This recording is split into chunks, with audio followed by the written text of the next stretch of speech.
Paul and Reese.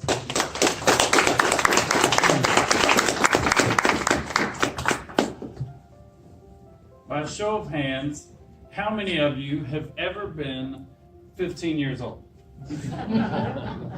That's good, that's almost everybody. I was 15 years old once as well, for about a year. I was an unremarkable 15-year-old. I went to school, I had a few friends, I had a girlfriend, I played sports, but mostly I just dealt with the emotional and hormonal angst and struggled with my identity just like every other 15-year-old. That all changed very dramatically one day. I woke up one morning, I was not feeling good at all. I went and told my mom, I said, listen, I need to go to the doctor, I can't go to school.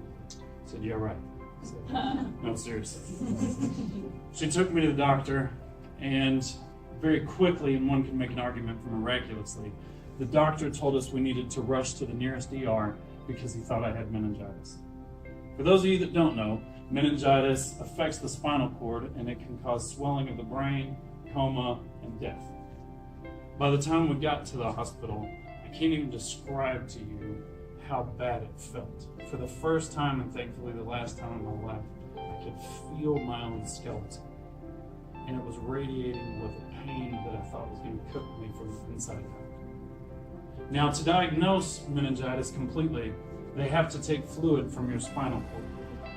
In order to do this process is so painful, they had to give me a medical grade stick to bite down on, otherwise I would crush my own teeth or swallow my tongue. When I took my shirt off for this procedure, it was uncovered that I had a rash that was forming from my hip, to my belly, to my chest, to my shoulder. Shingles. Later, this turned into full quarter-inch blisters and open sores that covered the entire front of my body. But I didn't even notice because the pain was so bad from meningitis. Now that's a weird combination, shingles and meningitis. Doctors were worried that I was maybe patient zero of some new outbreak that was going to take over the world. So they had to follow quarantine protocol. Now where they put me is very odd. They quarantined me in the geriatric ward.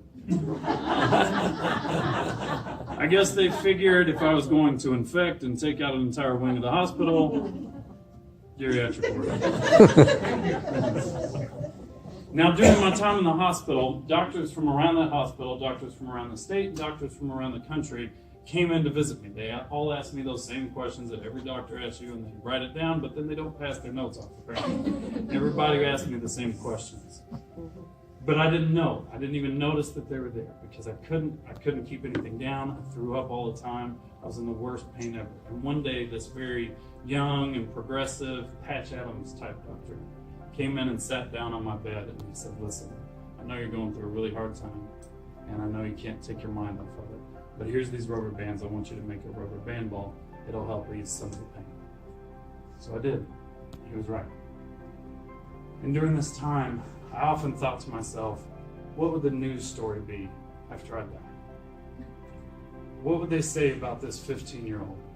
Would they say that I had some grand design planned out for me that never came to fruition because I died from some mysterious disease? What does dying even really feel like? It was a very dark time.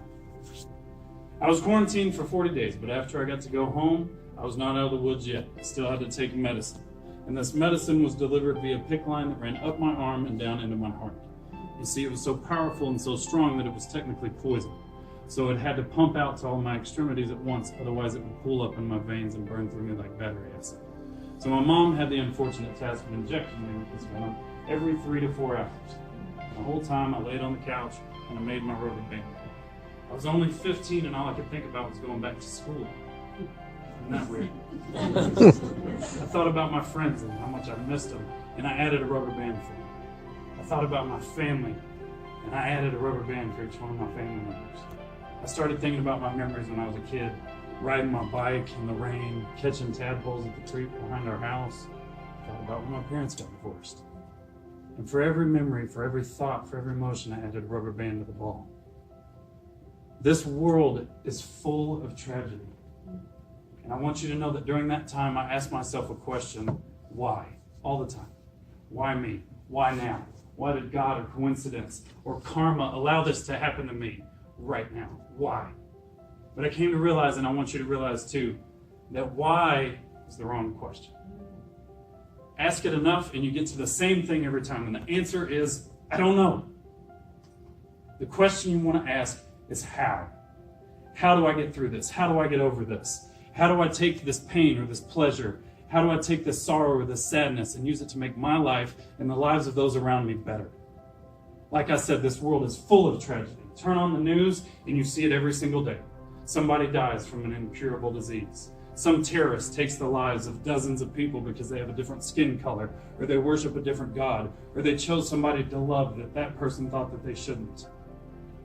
Every single time some madman walks into a concert or a school and kills men, women, and children, stop asking why and start asking how. I want you to do me a favor. Close your eyes. I want you to picture your heart beating inside your chest as you breathe in and out. I want you to also picture your heart as a rubber band ball.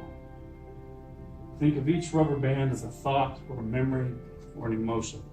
And what is it? Is it sadness? Is it sorrow? Is it pain? Is it pleasure? Now open your eyes. This is my rubber band ball. This is me. It's everything I've ever cared about. It's all the memory I've ever had. Now, if you're asking yourself why, you have to stop. You are the culmination of your actions, your thoughts, your choices, your memories, your dreams, your goals, and you only have one life to live. You only have one heart, you only have one soul, and you carry it with you forever. The question is, how are you going to use it?